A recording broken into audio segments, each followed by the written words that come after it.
Vous vous préparez pour l'heure du dîner ou vous vendez du popcorn pendant la pièce de théâtre? Pour les jeunes. Pour les enfants? Ah, c'est le fun. Vous le donnez ou vous le vendez? Ma pierre, elle donne son poisson. Oh, tu es sympathique. C'est gentil.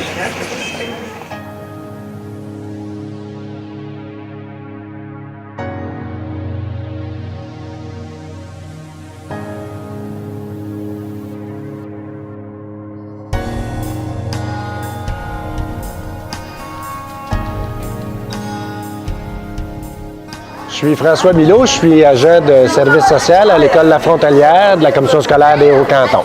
Les mandats nous viennent d'abord par l'institution scolaire, par soit la direction de l'école ou la commission scolaire. Notre rôle premier, et pour moi et pour les gens des services aux élèves, c'est de faire en sorte que les jeunes se retrouvent en zone d'apprentissage qui fonctionne. S'ils vivent des difficultés, qu'on puisse faire en sorte que le plus rapidement possible, qu'ils puissent se retrouver dans une zone d'apprentissage où ça va bien. C'est de faire en sorte qu'on puisse offrir aux jeunes et à leurs parents, à la communauté au sens large, un service soit de prévention, un service aussi clinique, un service d'aide individuelle. Alors là, à ce moment-là, on va développer des programmes en lien avec les besoins du milieu. Notre travailleur social intervient, c'est sûr, directement avec nos jeunes dans leur situation, mais travaille beaucoup en prévention, tournée de classe. C'est aussi notre responsable de nombreux projets ici à l'école, dont notre conseil des élèves, entre autres, qui organise des activités ici pour toute l'école, sur toute l'année, qui amène les jeunes à prendre un rôle de citoyen responsable. Il s'occupe aussi au niveau de nos jeunes aidants, former des jeunes qui en aident d'autres, dans le fond. Il se multiplie un petit peu dans son rôle.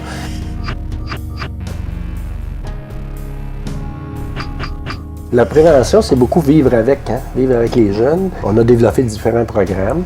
On a un programme de pères aidants, de jeunes qui vont à la fois offrir de l'aide, souvent aux jeunes de leur entourage. On leur donne une formation, on fait un camp de formation, on leur donne une formation sur la relation d'aide, puis pour qu'ils soient à l'écoute un peu des jeunes autour d'eux. Et dépendamment de ce qui se passe, à ce moment-là aussi qu'il y ait des liens avec nous, pour que si la problématique est haute, qu'ils puissent venir chercher soit du support ou qu'ils puissent référer le jeune en question. En plus, ce groupe-là, on met avec eux sur pied des programmes, des semaines de prévention. Ou, là, on embarque dans la semaine où on va travailler sur les paniers de Noël. Donc, c'est ce groupe-là qui va s'occuper d'essayer de ramasser les denrées non périssables, mais aussi des sous. Puis la façon de faire cette année qu'ils ont choisi, c'est d'aller cuisiner avec le chef cuisinier de la cafétéria des biscuits en pain d'épices. Alors, ils vont faire ça ce soir. Ils vont cuisiner les biscuits, puis à partir de demain, les jeunes qui vont soit faire un don, on va leur donner un biscuit en échange.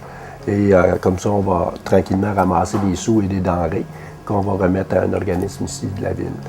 Dans les programmes de prévention, si je continue là-dessus, tu vois, je fais une tournée souvent en secondaire 1. Ça peut être juste sur la présentation des services aux élèves à l'école ou encore, des fois, ça peut être en toxico. Après ça, je refais une tournée en secondaire 3, tous les groupes classes de secondaire 3. Je viens de compléter ça sur la prévention des abus à caractère sexuel. Puis, après ça, en secondaire 5, avec la psychoéducatrice, on fait une tournée de classe sur la violence des relations amoureuses chez les jeunes. Fait que ça, à ce moment-là, ça devient de la prévention vraiment sur des problématiques très précises auprès de ces trois niveaux-là. La prévention, il faut la privilégier. Sinon, c'est sûr qu'on pourrait faire de l'intervention individuelle et clinique pratiquement à la journée longue. Le fait d'y être dans l'école, d'être présent, ça nous permet, oui, ça permet aux jeunes de nous connaître, mais on peut connaître aussi le personnel. Il y a une culture dans le milieu, chaque milieu a sa culture, de connaître la culture de ce milieu-là et s'en servir pour l'intervention. Soit de pouvoir renforcer, collaborer à des affaires, faire du renforcement ou en tout cas essayer de changer peut-être aussi d'autres affaires. Mais c'est comme, faut avoir cette connaissance-là, du milieu comme tel, et de la communauté. Mais quand on est dans l'école, ça nous permet tout ça. Mais ça permet beaucoup, et aux enseignants, je dirais aux enseignantes, de pouvoir venir nous voir facilement. Ils savent qu'on est là. Puis nous parler qu'il y a de l'inquiétude qu'ils ont par rapport à un ou une jeune. Puis ça permet aux jeunes de nous connaître. Ils nous voient circuler dans l'école, ils savent qui on est. En termes d'équipe, ici, c'est ça. On a essayé de développer à la fois des activités étudiantes. Ça, c'est pas mon rayon vraiment à moi, mais c'est comme de développer différentes affaires que les jeunes vont pouvoir autant que possible se reconnaître. vivre un projet. Un projet de vie, des fois, ça aide à développer aussi le projet de vie. Établir un filet de sécurité peut-être aussi pour certaines problématiques.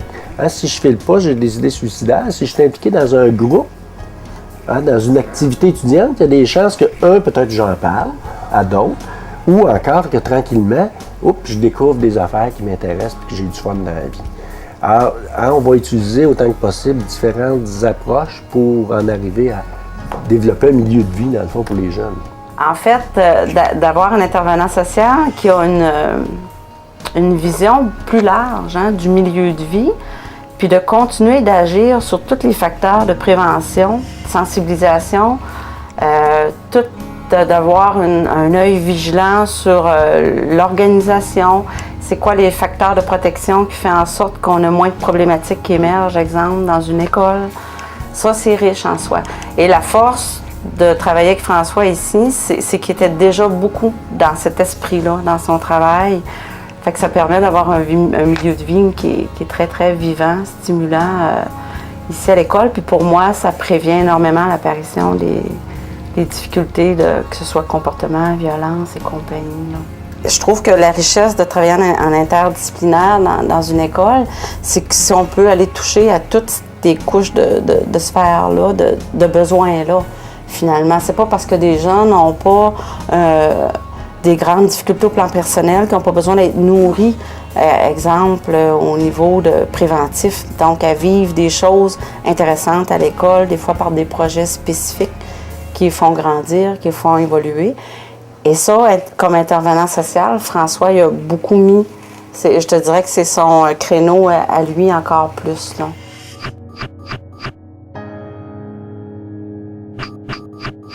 J'ai choisi le milieu scolaire avant tout pour la clientèle. Bien, tout le monde sait que la période de l'adolescence, c'est une période très difficile, souvent pour certains jeunes. Puis les problèmes ponctuels dans le milieu, tu sais, avec les amis, le réseau, c'est super important. En classe, j'ai une mauvaise note aujourd'hui. Ils débarquent, puis c'est pas des problématiques qui seraient vues par un autre travailleur social à l'extérieur de l'école. Il faut être dans le milieu pour pouvoir gérer ces problématiques-là qui sont ponctuelles ou qui peuvent devenir aussi un suivi parce que tu te rends compte que finalement, le problème est plus gros que la goutte qui a fait déborder le vase aujourd'hui. Il y a eu des jeunes qui, d'un niveau individuel, je pense, à qui j'ai vraiment donné un bon coup de main, qui aujourd'hui, des fois, j'en croise encore, du monde que j'ai croisé, puis qui vont encore me parler de l'aide que j'ai pu leur apporter. Et ça, c'est sûr que c'est valorisant dans ce temps-là. Alors, on n'a pas souvent du feedback, mais quand on en a, c'est intéressant.